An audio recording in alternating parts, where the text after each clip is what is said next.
I'm Dominic Ponsford, editor of Press Gazette. This week, not for the first time, Press Gazette is almost completely preoccupied with the issue of regulation. Parliament is set to impose a new system of regulation on the press. For some publishers, this is the end of 300 years of press freedom.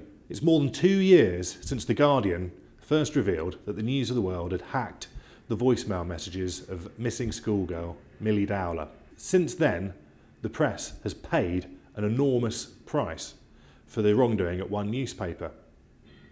The News of the World is closed, with the loss of more than 100 jobs. 61 journalists have been arrested in various police investigations stemming from the hacking inquiry. We've had a year-long investigation into the culture and practices of the press from Lord Justice Leveson. The press is in the process of setting up a new regulator with powers to fine newspapers up to £1 million and to investigate cases of serious wrongdoing.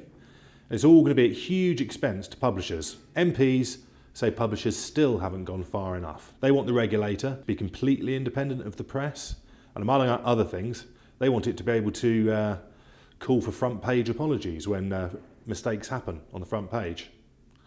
We've only got a few days now for the publishers and for MPs to thrash out a compromise. I hope they do, because otherwise the whole system of self-regulation of the press could come crashing down. And if that was to happen, victims of press mistakes would be the people who would really lose out. Also, in Press Gazette this week, we've got a really extraordinary row between the Daily Mail and the Guardian. Daily Mail on Thursday devoted 4 pages to attacking the Guardian, calling it lethally irresponsible over its coverage of the Edward Snowden surveillance story. We find out why the Financial Times has decided that the print newspaper is now an afterthought, and it's going to be devoting most of its editorial resources on online. In Obits this week, we say goodbye to Ian Skidmore, former Fleet Street journalist, broadcaster, blogger, and general wit.